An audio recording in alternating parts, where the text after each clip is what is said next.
In the 1960s, Lockheed engineer Kelly Johnson was given an almost impossible task by the U.S. Air Force and CIA.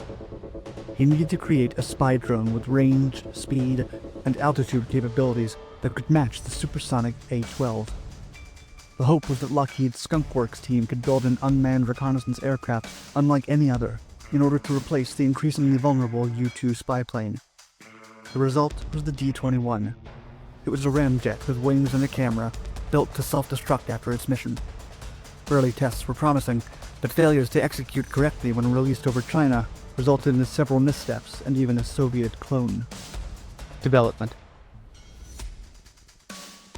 After Francis Gary Powers was shot down in his U-2 spy plane on May 1, 1960, President Eisenhower canceled all crewed flights over the Soviet Union. The United States was in trouble. The incident had brought the world closer to a possible nuclear conflict. Although Soviet airspace could no longer be entered by crewed aircraft, the U.S. government needed to gather intelligence on Soviet territory. The primary goal was to use satellites to spy on the antagonistic nation, but the technology was not yet ready. The CIA decided that drones should be used until satellites became a viable option. Famed engineer Kelly Johnson, who worked on the design of the U-2 plane and the AR-71 Blackbird, was tasked with leading the team that would create the requested drone in October 1962. Johnson was the head of Skunk Works at the time, and he planned on building a long-range drone reliant on the technology of the A-12 aircraft. The Air Force and CIA required that the drone concept be capable of high speeds between Mach 3.3 and 3.5, as well as high altitude, reaching between 87,000 feet and 95,000 feet. Additionally, they required that the drone be able to travel far, with a range of at least 3,000 nautical miles or 5,600 kilometers. The hope was that strategic targets could be spied on without loss of human life, and in a more reliable way than the satellites at the time allowed. The Lockheed D-21 drone was developed as an ahead-of-its-time remotely piloted aircraft. It could carry out reconnaissance missions over enemy territory at high altitudes and at high speed. It used technology from both the A-12 and SR-71, but had a ramjet instead of the turbojet engines of the Blackbird. The plane was mostly built with titanium monocoque and a few plastic components. It had a wingspan of 19 feet 9 inches and a body length of 42 feet 10 inches. The D-21 could fly at an altitude of 80 to 95,000 feet with a speed of Mach 3.32 or 2,200 plus miles per hour. The drone carried just one high-resolution camera. However, to launch, the drone needed a mothership because of the ramjet engine, which required sufficient speed in order to function. Initially, a modified A-12 called M-12 was used for this purpose. The D-21 drone would take off from the mothership and fly a pre-programmed route while filming.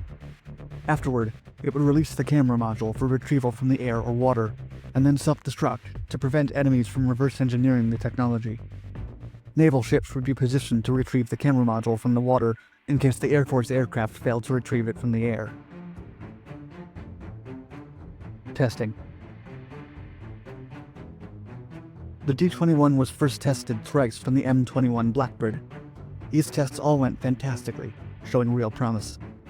Unfortunately, the fourth try was haunted by the drone experiencing an asymmetric start as it went through the bow wake of the M-21. As a result, the drone crashed into its mothership mid-air.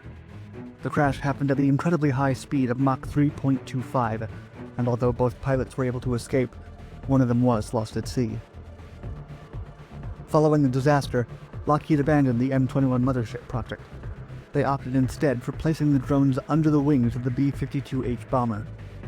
The choice was positive for the development. The two modified A-12 launch planes and the 20 drones built had totaled a cost of $440 million, adjusted for 2019. Several failures followed, but Lockheed trod on and successfully launched the first D-21 flight from a B-52H in June of 1968. Soon after, the program was ready for operational espionage flights over China. The launches of the D-21 from the B-52H planes was established under a classified test program called Tag Board, with the drones themselves being called Project Super Bowl. In a 1969 memo, the Joint Chiefs of Staff explained their expectations to the program. Quote, "The Tag Board drone provides a unique technical capability to satisfy national requirements to conduct imagery reconnaissance operations against targets hostile or potentially hostile to the United States." The D-21 was primarily targeted at spying on Chinese nuclear sites. China had tested an atomic bomb in 1964 for the first time, and the intelligence community was deeply vested in learning about the progression of Chinese nuclear technology and capability. A total of 4 missions were launched to spy on the facilities in southern China, but satellites had failed to supervise sufficiently. Another Joint Chiefs of Staff memo from 1969 stated, quote, 93% of the high-priority South China targets had no coverage during the previous 2 months. While they acknowledged that China may be able to detect the drones through radar, they believed that Chinese missile systems would not pose a tangible threat to the project. Still, the flights were incredibly unsuccessful. 2 drones were lost, 1 was unable to eject the camera module, and the last returned irretrievable footage. On the 3rd try, in March of 1971, the drone completed the journey. Still, according to the National Reconnaissance Office, quote, the parachute system was partially disabled by loss of the air pickup chute, which prevented an air snatch by the JC-130 aircraft. There's a strong probability that a malfunctioning valve prevented adequate cooling of the parachute compartment during flight of the drone. The resultant overheat condition, sustained for over an hour, could have degraded the tensile strength of parachute components. Although the flights over China were an absolute failure, the program provided early insight into the use of drones. The technology was almost unthinkable at the time, and the altitude capabilities of the drone are impressive even by 2020 standards. After the failures, National Reconnaissance Office Director John McLucas wrote in an April of 1971 memo, quote, I've become increasingly convinced that we should be expending our efforts on upgrading our satellite activities, rather than trying to continue with air-breathing vehicles. The drones, deemed unsafe and unreliable, were cancelled on July 15, 1971, with the converted aircraft returning to their regular operations. Soviet copy. The U.S. Air Force accidentally sent the Soviets a gift with the first D-21 launch. The cutting-edge drone was conducting its reconnaissance mission over Chinese nuclear sites and failed to turn around correctly. It ended up crashing into Siberia. The Soviet Union rescued the wreck, and according to aviation historians Yefim Gordon and Vladimir Rigamont, quote, many leading enterprises and organizations of the aircraft, electronic, and defense industries were commissioned to study the design of the D-21, together with the materials used in its construction, its production technology, and its equipment. The Soviets then commenced work on the Voron project. They designed a supersonic drone for strategic reconnaissance based on American technology. The drone was planned for launching from the Tu-95 or Tu-160 bomber aircraft. Once the drone took off, a solid fuel booster would accelerate it to supersonic speed, when the ramjet would have turned on. After following a pre-assigned flight schedule using inertial navigation, it would return to base. The film canister would land by parachute, and then the drone would land rather than self-destruct. Unfortunately for the developers, the product never moved from the design stage because of the promise shown by satellites. Unlike drones, satellites could not be shot at or captured by the enemy. In the mid-1980s, the United States received confirmation of the Soviet capture when a KGB agent turned over a metal panel from the D-21 to a CIA employee. Nuclear bomber drone. Due to the ever-pressing concerns of the Cold War, the U.S. military strongly considered converting the D-21 drones into unmanned strike craft. Under this tentative plan, the U.S. Air Force would have used the D-21 as high-speed, deep-penetrating bombers capable of delivering nuclear weapons. In a January 1971 memo from the director of the NRO, John McLucas, directed to the Deputy Defense Secretary, McLucas stated, quote, with respect to your question about whether tag board should be considered as a drone or bomber, we've done some investigation and discussed this with the Air Staff and SAC. I will be glad to do any additional analysis or other work which you might suggest. The idea of using a drone for nuclear bombs was attractive, as it seemed like a viable weapons platform, especially since issues had popped up with other weapons delivery systems. By the end of the 50s, it was clear that strategic bomber aircraft such as the B-52 were vulnerable to Soviet defenses and fighters.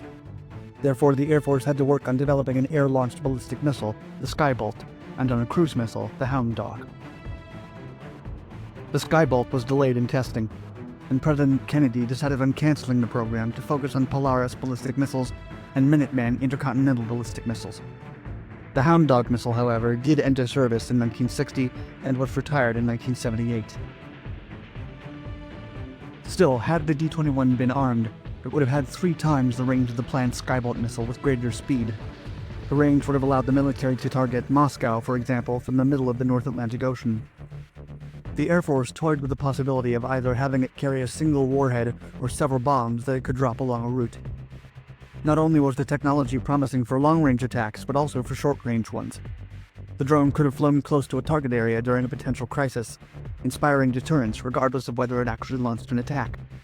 They would also be easier to recall than a ballistic missile should a mission be aborted. Unfortunately, the failure of the M21 mothership project and the subsequent failures in China meant that the unreliability of the drone also killed any future talks about using it as a weapon. Retirement. Few people outside of the chain of command and Lockheed were aware of the drone's existence. The public only became aware of it once a couple of models were placed in the Air Force's storage and disposition facility at Davis-Monthan Air Force Base towards the end of 1976. By then, the D-21s were in the process of being retired. Some of these drones survive in American museums, and one of the self-destructed wrecks was put on display in Beijing after Chinese authorities located it. The details of the program were not available to the public until March 21, 2019, when several of the tag board documents were declassified.